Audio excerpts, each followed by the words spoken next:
Okay, everyone, welcome to class. So we may have lost some people to the snow. I will give a warning to all of you. I made a mistake last night. So I've made myself eat healthy, which of course is usually good, but there's one big downside to eating healthy, which is to become more vulnerable to unhealthy food. It affects you more negatively. I succumbed to temptation and had Korean fried chicken last night, and I'm still recovering. I feel very sleepy, so if I doze off or if I say something incoherent, that is my excuse today. So we finished last class by discussing anxiety conditions, and I talked briefly about how some conditions are what the book calls culture-bound, meaning they only exist in certain cultures. They seem to have to be culturally caused. We talked there primarily about culture-bound disorders in other cultures, but in Western culture, one example of a culture-bound disorder is anorexia nervosa. I'm sure most of you have heard of this, so this is a condition that primarily affects young women, and it involves starving yourself until you're well below a healthy body weight, and yet you continue to think that you are overweight. So you can see videos of these people online, their skin and bones, you can see their ribs, they look in the mirror all depressed and say, I'm still fat. So, but it's no laughing matter. Approximately 10% of people diagnosed with anorexia will die from it within 10 years. So it's a very serious condition, either from suicide or from just the body shutting down. Because if you don't eat, after a while you die. A less serious eating disorder is bulimia.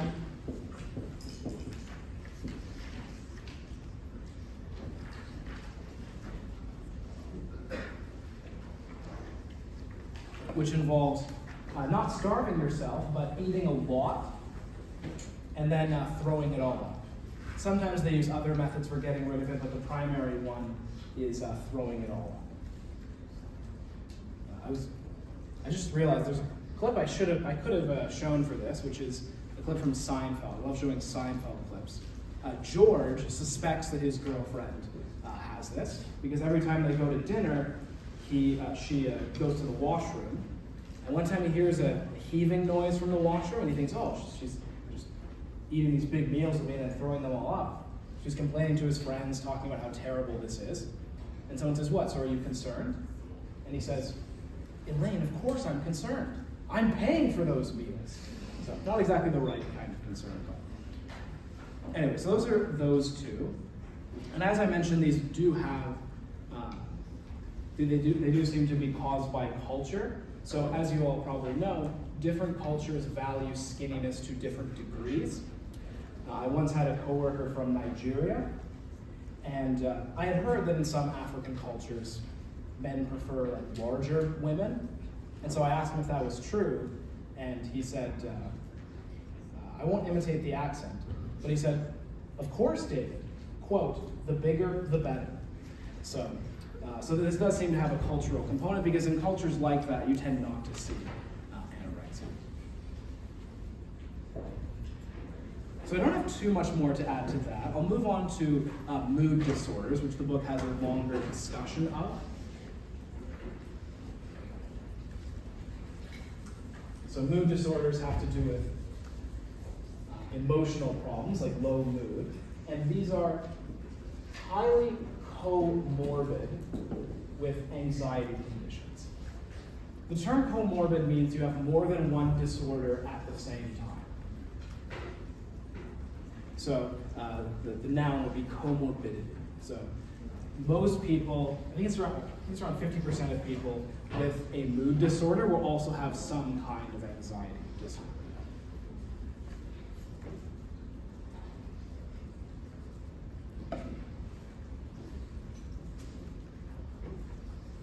Two types of mood disorders that involve low mood are major depression, sometimes called major depressive disorder, and chronic depressive disorder. I believe I showed this last time, but here are the DSM criteria for major depression. At least if this decides to work.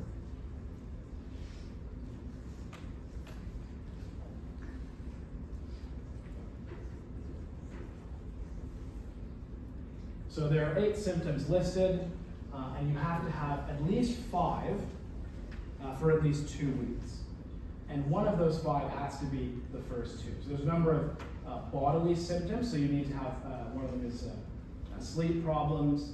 One of them is slower movement that is noticeable by everyone. And I won't test you on these. These are just good to get a sense of what's listed there. And the last one, which is the most serious, is suicidality, persistent thoughts of suicide.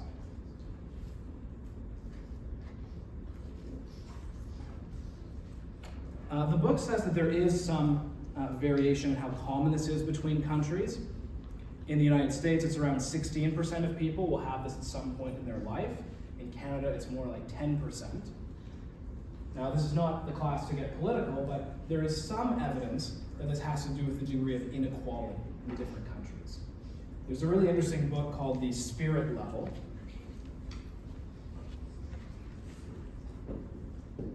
which looks at a variety of measures of societal functioning, so things like crime rates, social trust, and mental illness, like rates of mental illness. And you find a pretty nice correlation, well, I shouldn't say nice, you find a positive correlation between degree of income inequality and the rates of these types of social dysfunction. In the case of Canada and the United States, this would make sense. The US has much more income inequality than Canada does, and does have higher rates of mental illness, including depression.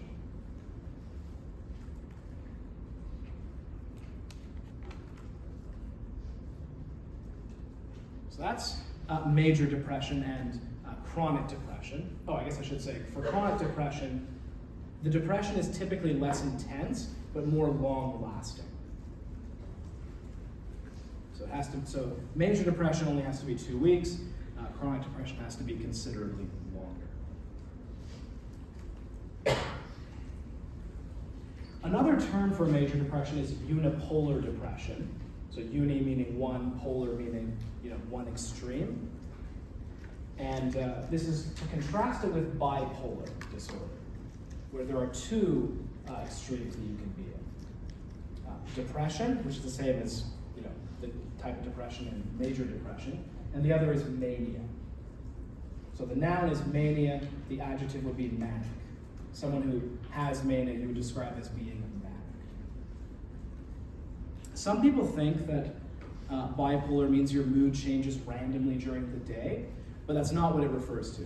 The periods of depression and mania last from a few weeks to a few months. Unfortunately, the depressive periods typically last longer. So what is mania? Because you might think, well, isn't the opposite of depression good? And that is not true.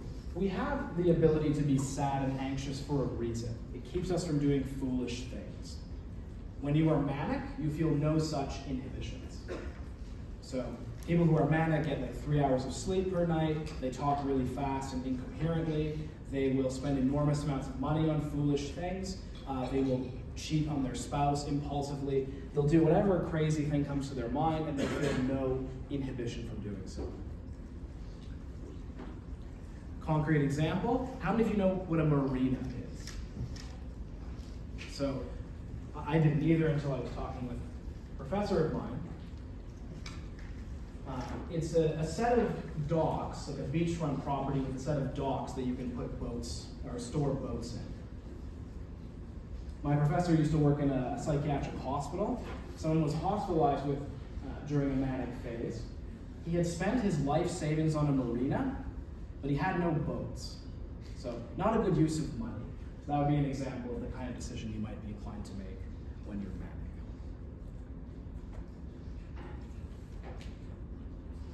There are 2 types of bipolar. Bipolar 1 and bipolar 2.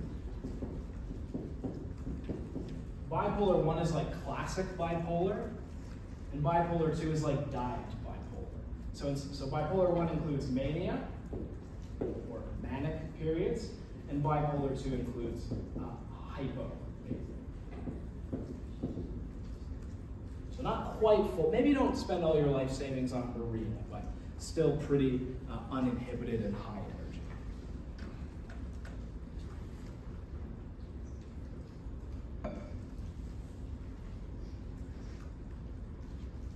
Like all of the conditions that we will see in this chapter, bipolar has a large genetic component. In fact, it is one of the more heritable disorders.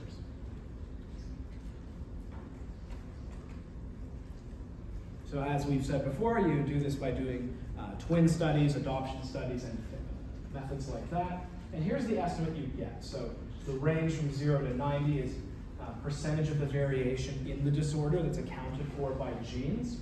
And as you can see, the two on your left, my right, are bipolar and schizophrenia, and they are nearly 90% heritable. So a very large genetic component, whereas depression and anxiety conditions still have a genetic component, but not nearly as much. There is some evidence that the genes which predispose you towards bipolar disorder also make you more creative. So the genes carry some benefits and some risks, which may explain why these conditions continue to exist. Because you might think, well, if these are very heritable, why doesn't evolution just get rid of them? And the answer seems to be the genes have multiple effects, some good and some bad or risky.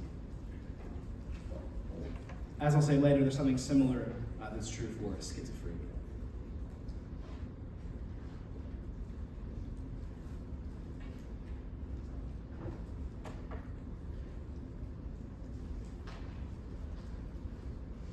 Unfortunately, if someone has a major depressive episode, there is a significant risk of them relapsing.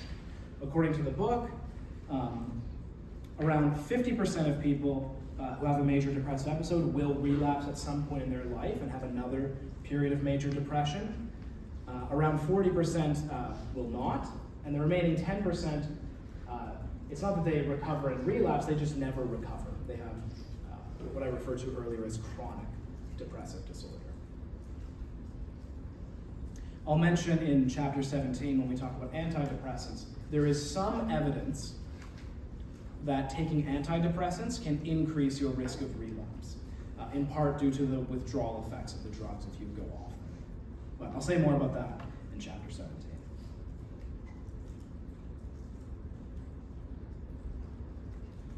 In the case of bipolar disorder, the risk of relapse is much higher.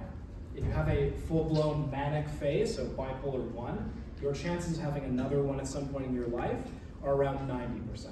So very likely to recur, at least without medication, at some point in the future.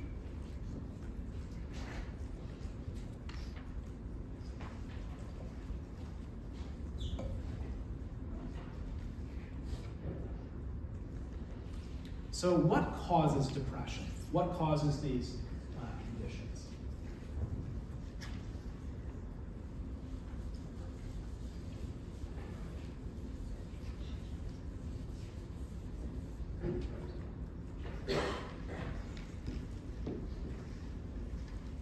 The book has a discussion of two different systems that our nervous systems have: the behavioral activation system, or BAS, and the behavioral inhibition system, or BIS.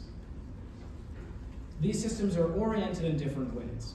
If you have higher, what's called behavioral activation system, more of that tendency, you are oriented towards reward and pleasure. You're kind of pleasure-seeking, reward-seeking, willing to take some risks, and focused on the goals that you could achieve. If you have higher BIS activation, you are more risk-averse. You're more focused on how things could go wrong and more inhibited, right? You avoid risk and are less focused on the potential upsides of pursuing goals.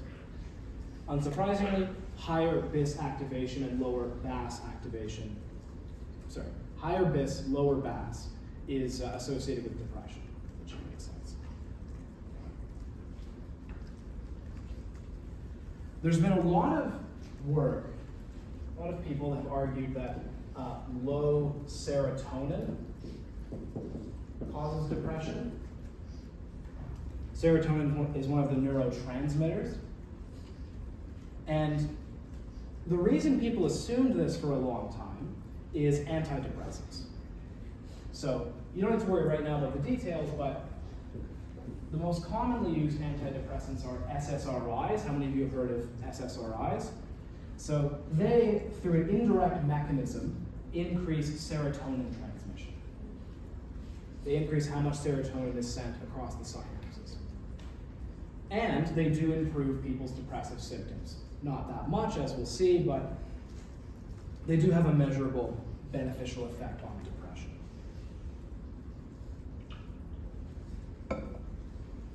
And on this basis, it was argued that low serotonin must be what causes depression. But as I said last class, that's really a fallacious inference. The fact that increasing serotonin reduces depression does not mean that low serotonin was the original problem. The kind of silly example I gave last time was, if I gave you heroin, you will be less depressed, at least for a while. You'll be happier. But that does not mean that low heroin levels were the original problem. Not necessarily. And in fact, recently there was a very large meta-analysis done by Joanna Moncrief, whose name you don't need to know, where she looked at different ways of measuring how much serotonin someone has in their head. You can only use indirect proxies, but there are multiple methods. And so she looked at all the studies that have been done that actually measure serotonin levels in depressed people and concluded there was no evidence that people with depression have lower serotonin levels. As I say, I'll be saying more about that in chapter 17.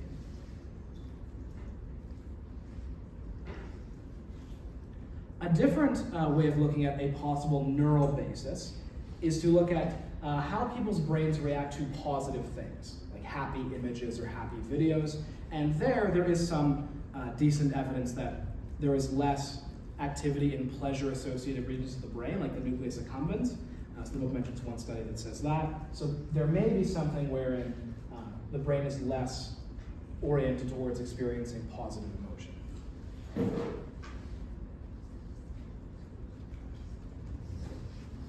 One theory that the book does not mention, it's kind of a newer theory, but I think it's got a lot going for it, is the analytical rumination theory. This is a more evolutionary approach to depression. The analytical rumination theory says that depression is a natural reaction to some kind of change in the world. Like, so you had a certain goal, you were expecting certain things, it doesn't work out, and your brain has to kind of recalibrate. So depression is a way of slowing you down, forcing you to think about things carefully, and reorient you after you've had a significant change. You can see seeds of this idea in the following video. This is a video with Leda Cosmides and John Tooby, the two founders of evolutionary psychology. They don't use this term, but they describe the sort of the seeds of the idea. So I'll show that video and then say a little bit more about the analytical rumination theory.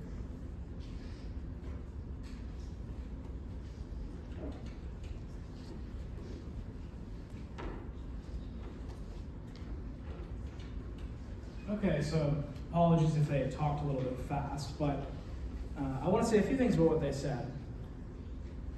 So they do leave open the possibility that certain kinds of depression may involve this natural reaction going too far. That is a possibility that they mentioned.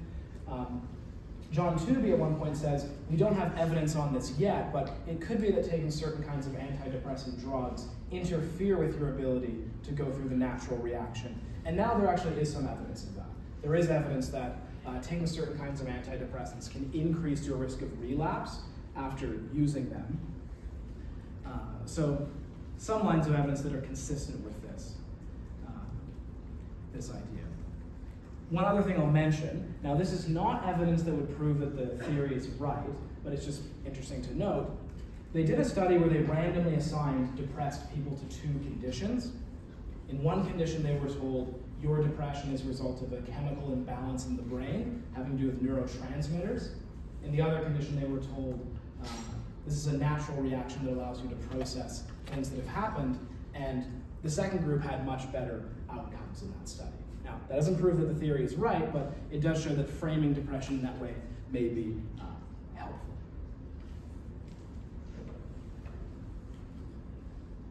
So those are some biological and evolutionary variables that could be involved.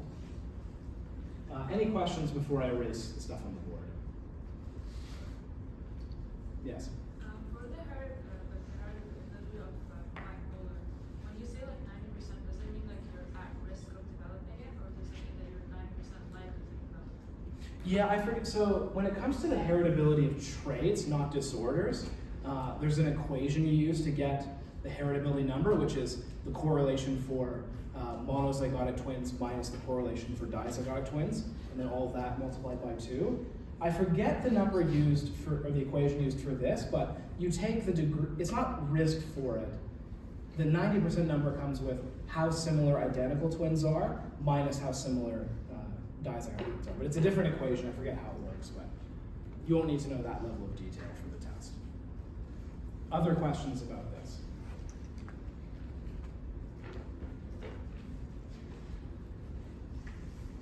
Okay. Next are some cognitive explanations. So cognitive meaning having to do with thinking or beliefs.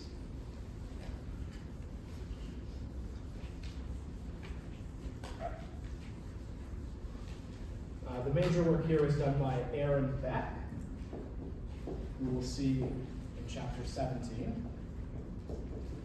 And the different theories about what causes the disorders are each associated with different methods for treatment, right? If you think cognitive style or thinking patterns or beliefs is what causes disorders, then that's what you're going to target in the treatment. Same with biologically oriented people. If you think low serotonin causes depression, well then that's what you're going to target in the treatment. So for Beck, we'll get the order right. There's the depressive cognitive triad.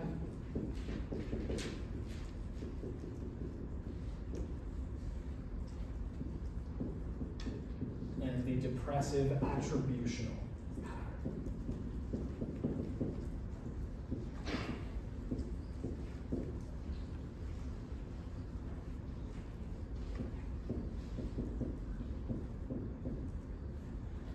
So both of these have to do with how we interpret things.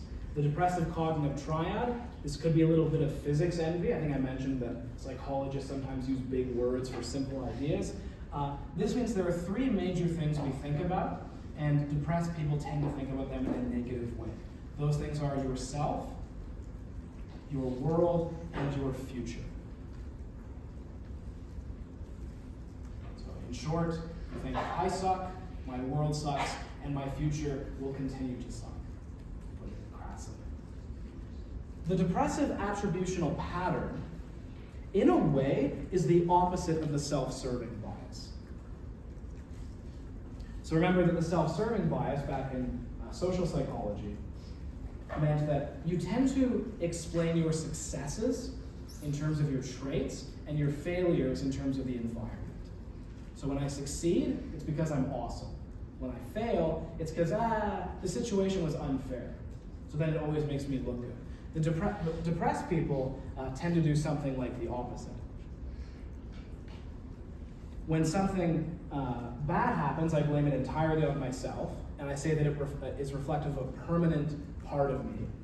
So if I get fired, I'll say, it's entirely my fault, it shows that I'm bad at everything, and that I'll never get a job again. If I get hired, I'll say, that place would hire anybody. It's not reflective of me, it's just because that stupid company would hire anybody.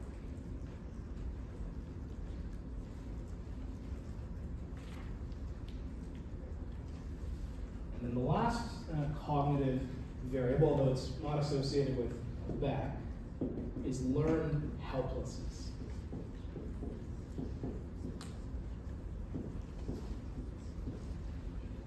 if you love dogs, this part might depress you a little bit.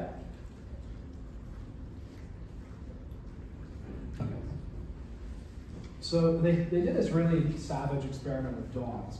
They would have the dogs on these electric panels and then electrocute them. And in one condition, the dog had a lever that could stop the shocks. So you press it and the shocks would stop. The other dog had no lever, and when it was shocked, it just stopped when the other dog pressed the lever. So the other dog has no control over when it stops. It receives the same number of shocks, right? It stops at the same time as the other one, but it doesn't perceive that it's able to do anything about it.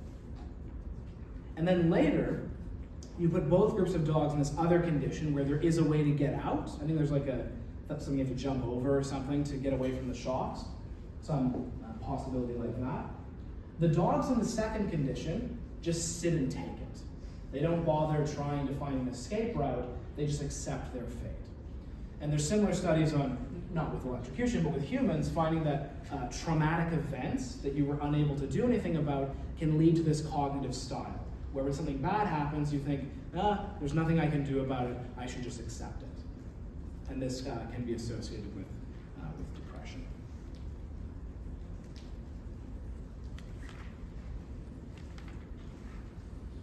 Okay, that's all I have to say about mood disorders. Any questions before we move on to the next category of disorders?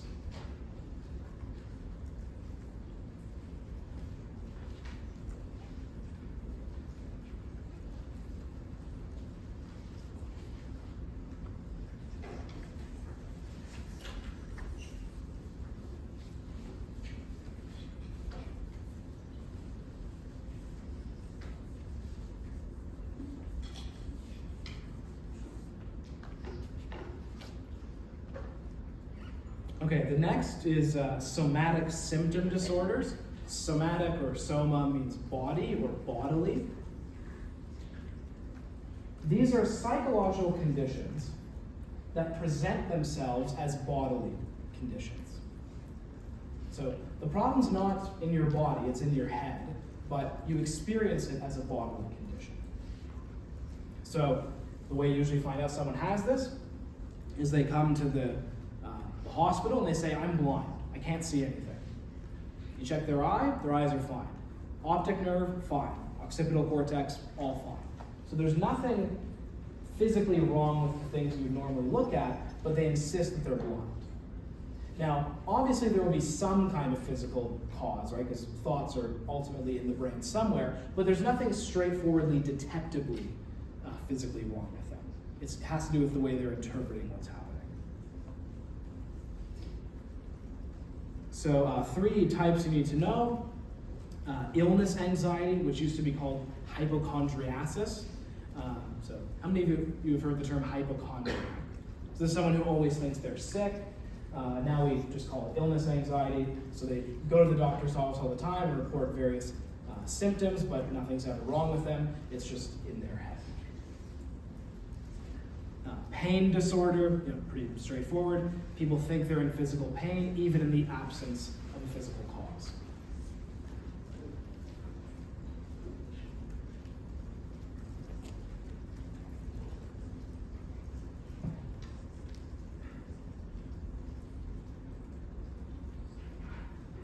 And then the last one, functional neurological symptom disorder.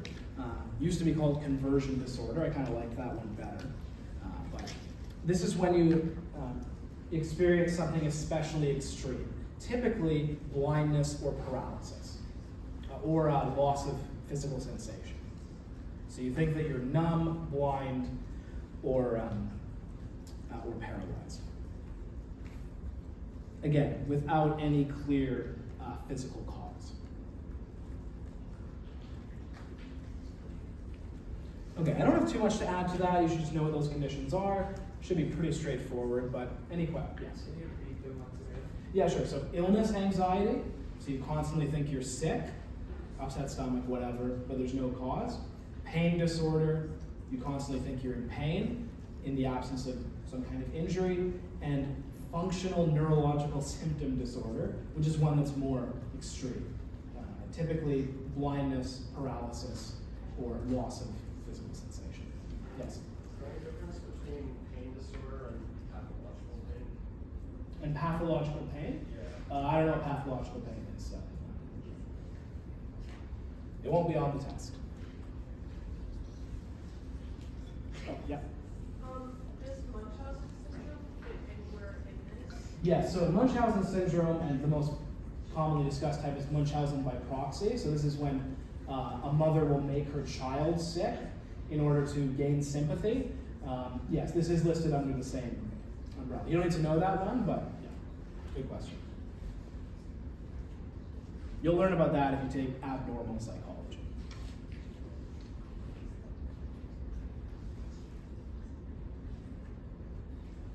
I didn't expect that. I thought this was the most boring set of symptoms, but okay. Any other questions about somatic disorders? Okay, next, things are going to get a little bit weird. We're going to talk about dissociative disorders. These are probably the most controversial disorders.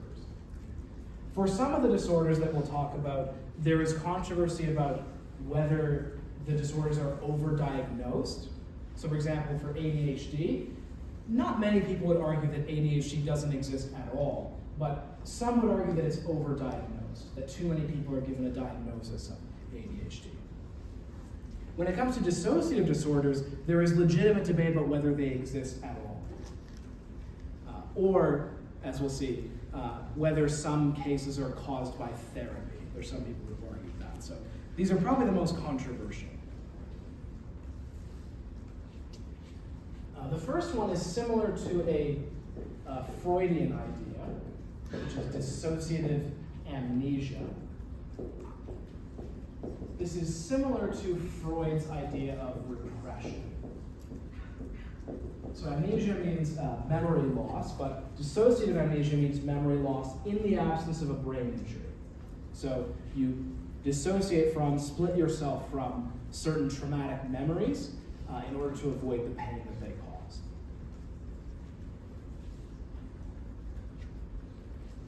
Dissociative fugue.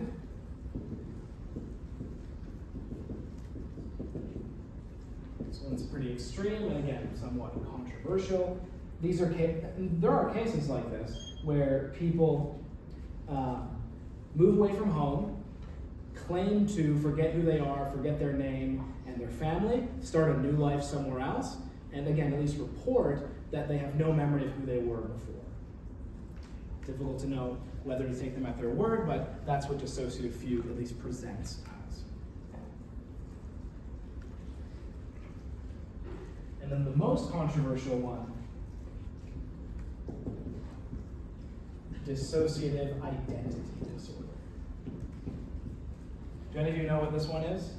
Oh wow, okay. Someone shout it out. What's the main symptom here? Multiple personalities, right. So it used to just be called multiple personality disorder, but now it's called dissociative identity. So this involves people having multiple personalities, each of which will have a different name, a different set of dispositions, and in some cases, even different sets of memories. There are several reasons why this condition is controversial. One, it is definitely culture-bound.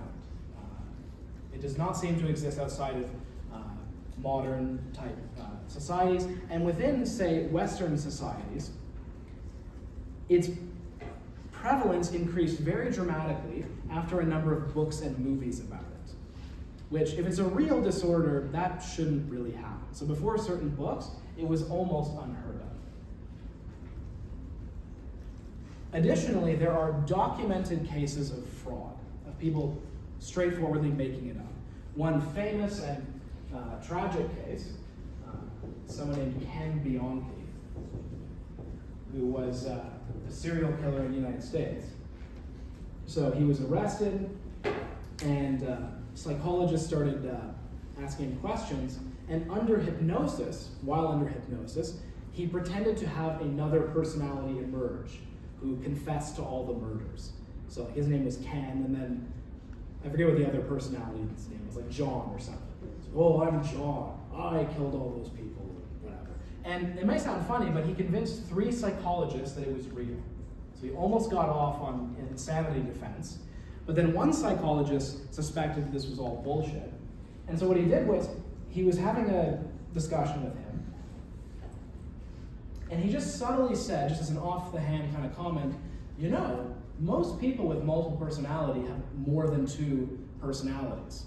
And coincidentally, the next time he was under hypnosis, some new personalities emerged, like Steve or whatever. They also raided his house and found that he had psychology textbooks and that he had underlined all the sections with multiple personality. So it was quite clear that he was planning to fake this. So turns out, just a psychopath, just your garden variety psychopath. So he was found guilty and is still in prison now. So all of these provide some reason for suspicion. Some have argued that at least in some cases, this condition can be iatrogenic. I don't think this is in the key terms, so don't worry about it, but iatrogenic means caused by treatment. So if you take a drug and some kind of syndrome or set of side effects emerges, we would say that those side effects are iatrogenic. They're caused by treatment.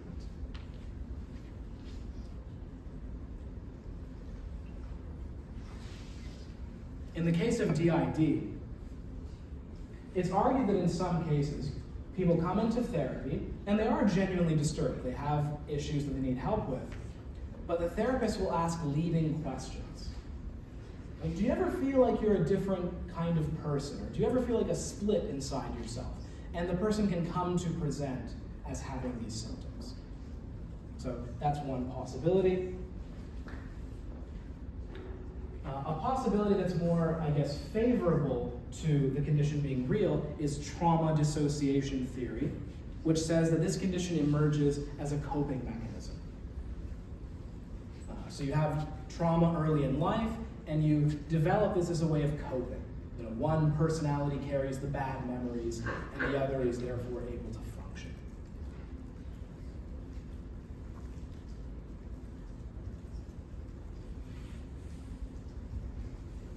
There was a poll done of psychiatrists. These are the results. They asked, do you think there is evidence that this is a valid diagnosis? Only 21% said there is strong evidence of this being a valid diagnosis. Now, to be fair, 50% said there is some evidence that it's a valid diagnosis, and 20% said there is little to no evidence. So it is an ongoing area of controversy. The remaining 9% just had no opinion. But I'll be fair to the 21, and I'll show an example of a study from the book.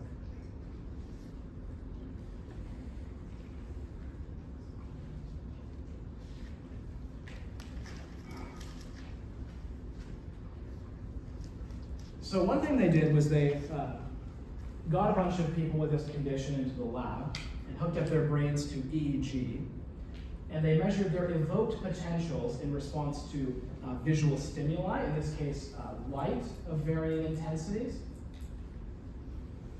And they would measure the evoked potentials when the person was being a different person, was, you know, so in this case, Anne and Megan. So the blue is someone who is diagnosed with multiple personality, or DID. The red and orange is a control person, so someone who does not have the condition, but is told to simulate multiple personalities. So just imagine you're a different person. And so in the case of the red and the orange, they're almost exactly the same, whereas in the case of the dark blue and light blue, which is someone who actually has the condition, there is a much greater degree of difference between the two patterns. Now, this is just 2 people. The book mentions that larger studies have borne out that you can find larger differences between the personalities when someone has DID compared to when someone is just simulating multiple personalities. So hard to know how to interpret that, but that's one argument that someone who's sympathetic to this condition could talk about. Yes? I believe there's also a report of different, physiologically different allergic reactions between different dissociative personalities, as long as with being different, right-handed, left-handed. Oh, yeah, actually, I think I did hear that. Yeah, so there are some studies that find you can have differences in handedness. I have heard that too, yes. My question was, why are psychologists just allowed to deny that things exist or don't exist if they're not the ones experiencing it? That's an interesting question. So the question is, why are they allowed to deny like something that someone's experiencing? I mean, certainly I think we want to allow that in the case of fraud, someone like Ken Bianchi who's faking it. I mean, one thing you could say, I guess, if I wanted to be sympathetic to that question, is to say, even if it is iatrogenic, even if it's caused by therapy or these other things, well, the person still is clearly suffering and needs help. Does it really matter if it's, you know, a cultural universal or a natural kind of disorder? And yeah, that would be one pushback against, I guess, the anti-DID people. You will not have to decide what you believe about this. Just make sure you know what it is, and also you should know the term trauma dissociation theory, which is one theory about how it emerges, if it is indeed real. I think that's all I have. Oh no, I have a poem. This is a good poem to remember it. Roses are red, violets are blue. Violets are blue. I have dissociative identity, and so do I. So there you go. There's a little way to remember it. Okay. Any questions about the dissociative conditions before we move on to schizophrenia?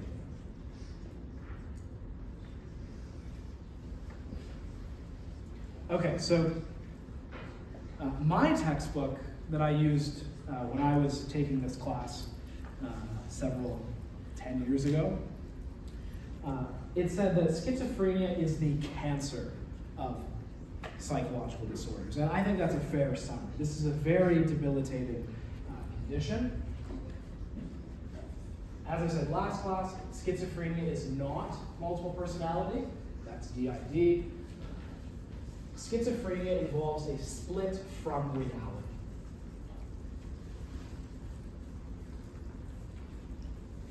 So difficulty engaging with the world in a rational way.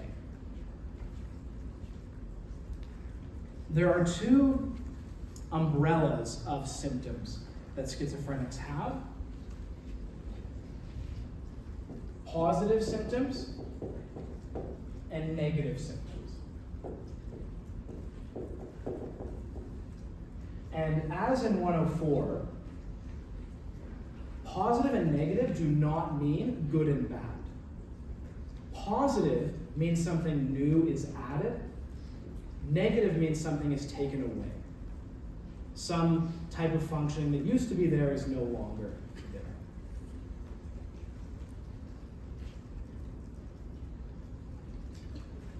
So both are bad.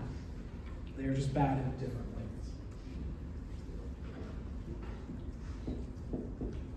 The main two positive symptoms are delusions and hallucinations. Delusions have to do with belief, and hallucinations have to do with perception.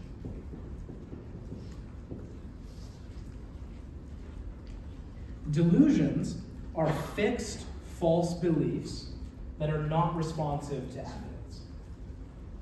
Now, you might think, well, we all have some beliefs that we stick to in the face of counter evidence. We all have confirmation bias, but this is particularly extreme. These include beliefs like we saw last class, believing that your husband is the crown prince of Saudi Arabia. That's pretty extreme. Or believing that you are Jesus Christ.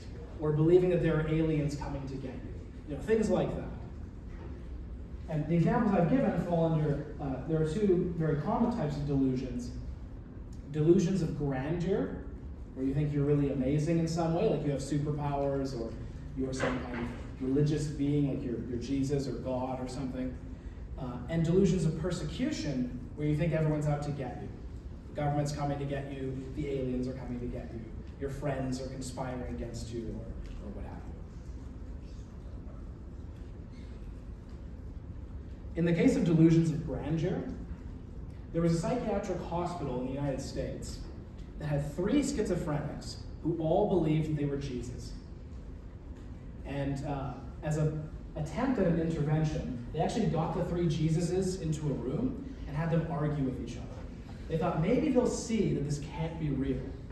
And they actually made a movie about this called The Three Christs.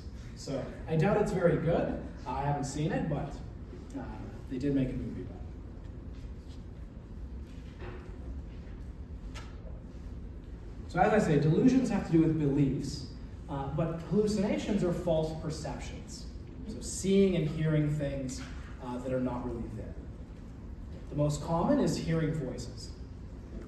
That's the most common type. You can have other sensory hallucinations. I knew someone who had a tactile hallucination. She felt like people were touching her when no one was there. So it can be any of the five senses, but the most common, as I say, is auditory. It's hearing voices. Very good representation of this is the movie Beautiful Mind. That's not going to fit. Whatever. You all know how to spell Beautiful Mind. Great movie about John Nash. Do any of you know the name John Nash? Like Nash equilibrium in economics. So he was a schizophrenic, but still managed to be successful. He was a Nobel Prize winning mathematician. So it's a very good movie about his life.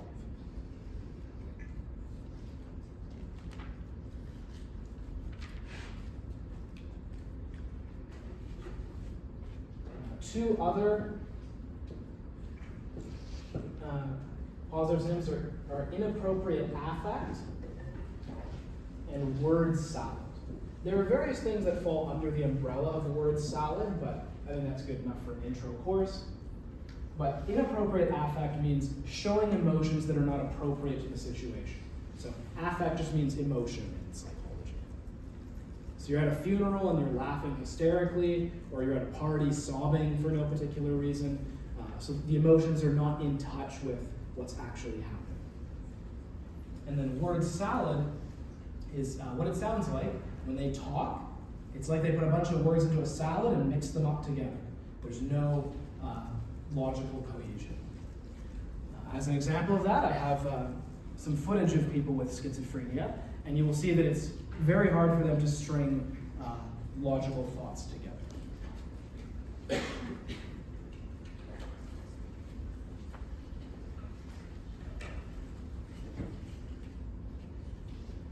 Okay, so as I say, quite a debilitating condition. And in this case, you saw examples of disorganized speech, right? Word salad.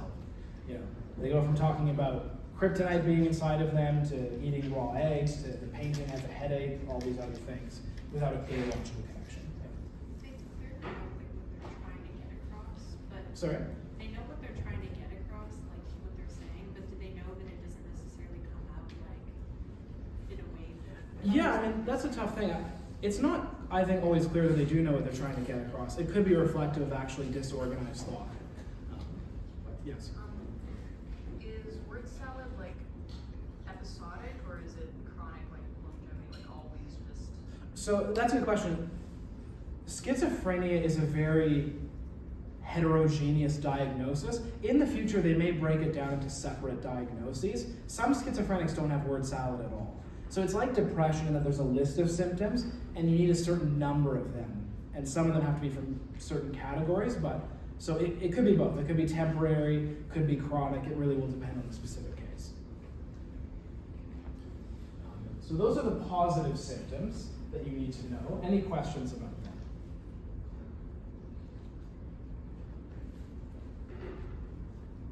Okay, there are only two negative symptoms.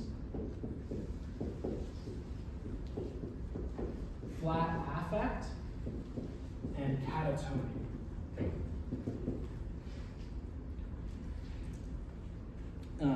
So flat as opposed to inappropriate affect means that there is little to no emotional responsiveness.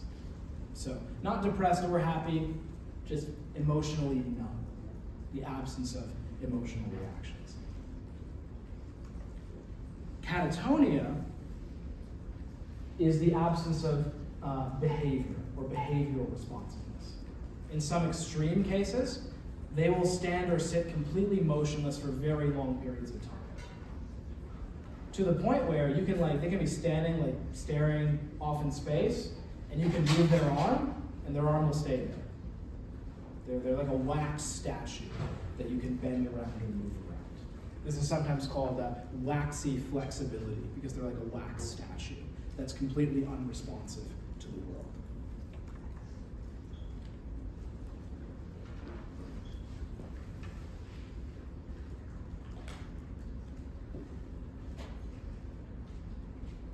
You should know that there are two types, sort of like bipolar, type 1, type 2. A couple things to know. Type 1 involves more positive symptoms, and type 2 involves more negative symptoms. You have to have some of each in order to qualify, but type 2 is more focused on the negative symptoms. Additionally, type 1 generally emerges more quickly. There are some cases of schizophrenia where a person is socially well adjusted, as far as you can tell, normal, and then sometime in the late teens or early 20s, they just snap. They just go completely off their rocker, start saying crazy things, seeing things that are not there, etc. So we get more positive symptoms. And funny enough, a more sudden collapse into schizophrenia is associated with a better treatment outcome. They will respond more well to drugs and have a better hope of having some degree of a normal life. Type 2 tends to emerge more slowly, so they already have some problems in childhood, they get worse and worse throughout the teens, and then in the late teens, early 20s, they fully go schizophrenic. And that is associated with a less hopeful treatment outcome.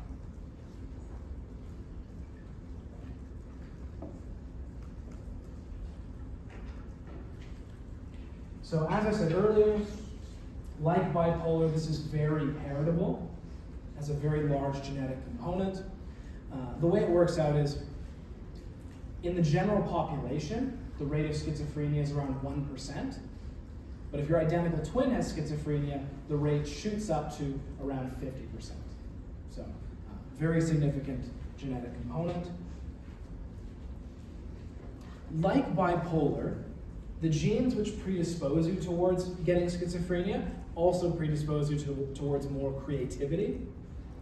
And what could be going on there, and I'm speculating, is in order to be creative, you have to have kind of a random element in your head, right? Kind of like a random number generator, right? If you try to make AI systems that are creative, you generally need to program in a certain random element. And it could be that, turning that up can increase your capacity to be creative, but it involves a risk, because if you go too high, you become completely disorganized in your thinking and wind up with schizophrenia. Now, that's a conjectural way of framing it, but it could be something like that.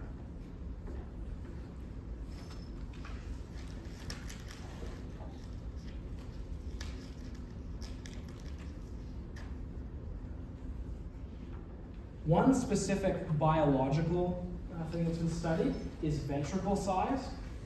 So ventricles are holes in the brain that store cerebrospinal fluid. So the brain is submerged in this fluid, as is the spine, and the ventricles store this fluid. So this would be a twin without, actually I guess for the video I should go here. So this would be a twin without schizophrenia, and this twin has schizophrenia. And hopefully you can see the ventricles are much larger in the schizophrenic twin. This is evidence of what's called brain atrophy. So the brain actually physically deteriorating to some degree, leaving more space for the fluid.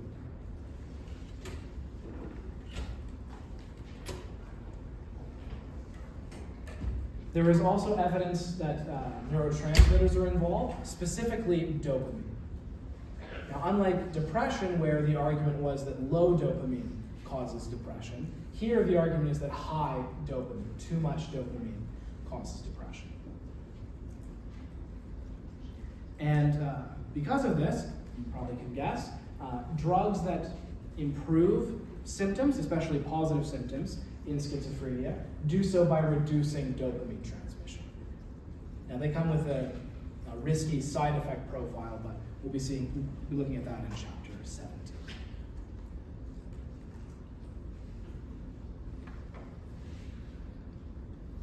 When it comes to environmental components, because again, it's not 100% genetic or biological, so there must be something in the environment that can potentially make the difference.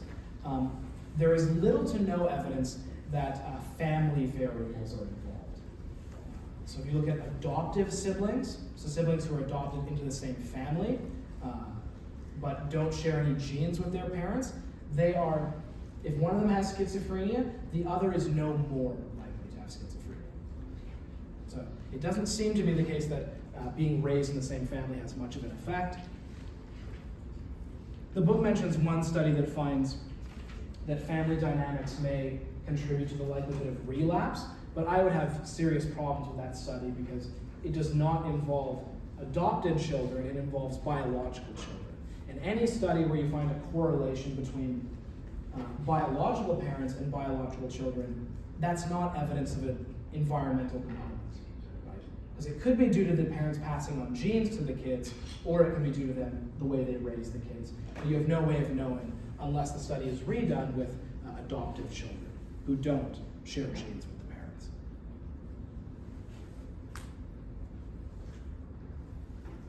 One environmental component that the book does not mention, but there's a large number of studies finding this, and this one you may be surprised to hear this framed as an environmental component, but if your mother gets the flu during the second trimester, you are at an increased risk of developing schizophrenia. And that is technically an environmental contribution because it's not genes, it's whether your mom is sick or not. I was talking to someone this morning and I said, this is a good reminder to be thankful for everything you have. Everything is very fragile, and a lot of bad things that can happen that are not your fault. So if you're sane, you should be thankful. Like, even things like whether or not your mom was sick during the second trimester can have an effect. Obviously, you had no role in her not being sick, so good reminder to be thankful.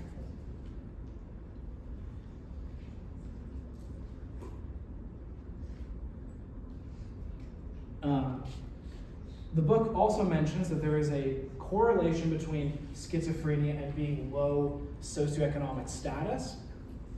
I'm not going to spend too much time on this, but there are two different explanations you can give, because of course, correlation is not causation.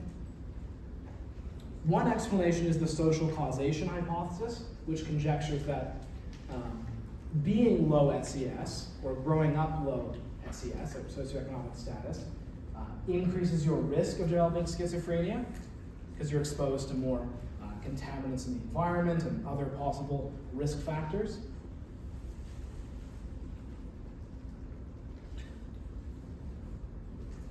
While the social drift hypothesis says people who have schizophrenia or who are at risk of schizophrenia tend to become low SES as a result of their traits, their psychological traits.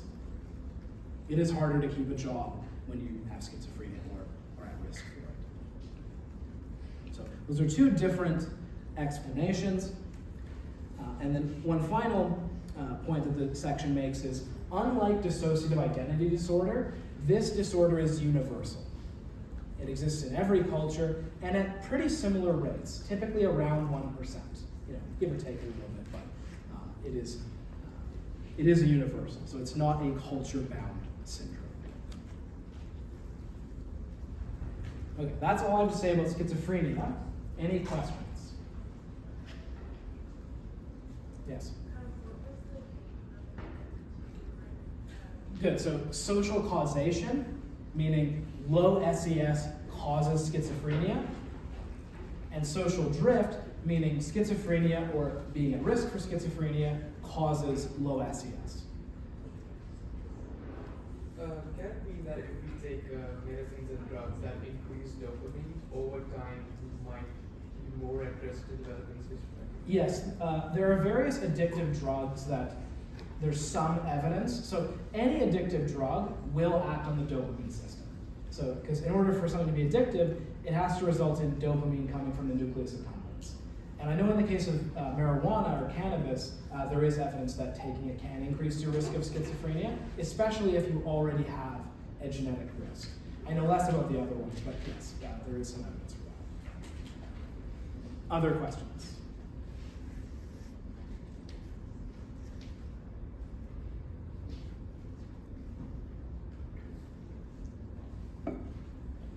Okay.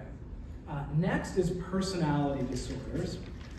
We may or may not finish those, but we'll see how far we get. So, personality disorders are stable patterns of personality that are maladaptive or harmful.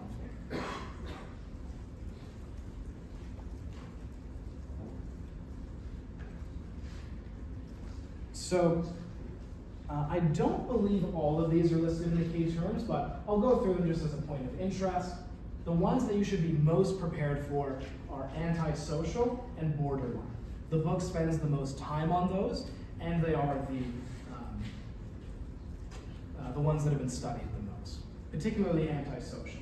Antisocial personality disorder is essentially synonymous with psychopathy, right? Being a psychopath. But I'll go through these as a point of interest. So there are three clusters, cluster A, B, and C. Cluster A is sometimes called the odd cluster. So these are sort of continuous with schizophrenia. They involve symptoms that are similar, but maybe they don't quite rise to the level of schizophrenia. So paranoid is similar to the idea of delusions of persecution. So you're always afraid that people are out to get you. You may not have enough other symptoms to be diagnosed as schizophrenic, but you have that general tendency. Schizoid means that you don't really have a lot of friends, don't really have a lot of close relationships. You may live in the woods by yourself, and you don't really want close relationships. So it's not that you're just not skilled enough to get them, but you're kind of too odd and weird, and you just like being on your own with your own stuff. And then schizotypal, again, continuous with schizophrenia, maybe some hallucinations, maybe some odd beliefs, but not quite enough to be diagnosed as schizophrenic. Cluster B, also called the dramatic disorders. Antisocial personality disorder, we'll spend some time talking about that in detail. That's psychopathy, as I say. So these are people who are low empathy. They are very good at manipulating other people. They may be superficially charming, but in fact, they don't care about you. They will hurt you, manipulate you to get what they want and not feel guilty about it. Borderline. This may sound like you're on the border between being sane and normal, but that is not what this means. The main symptom here is emotional instability and emotion dysregulation. These are very chaotic people. They will do things like threaten to kill themselves to get you to do what they want. Histrionic, attention-seeking, to do dramatic things to get attention. Narcissistic, I assume you all know what that is, so these are people who are in love with themselves. I had a friend, an acquaintance in middle school, and we accused him of being narcissistic. He paused and thought about it and said, I wouldn't mind running down the beach into my own arms. So, maybe. Definitely close. And then the last cluster is the anxious cluster. These are people, and ignore obsessive compulsive, we already talked about that, and they mean something slightly different here, but I'll just focus on the other two. These are people who are afraid of rejection. They're very afraid of rejection, but avoidant and dependent people take opposite approaches. People with avoidant personality disorder avoid relational closeness because they're too afraid of rejection or being evaluated. That's their solution to the problem. Whereas dependent people get too close. They are very clingy and rely too much on their relationships and are unwilling to stand up for themselves or do things the other person doesn't want because, as I say, they're too afraid of rejection. So two different solutions to the same underlying problem.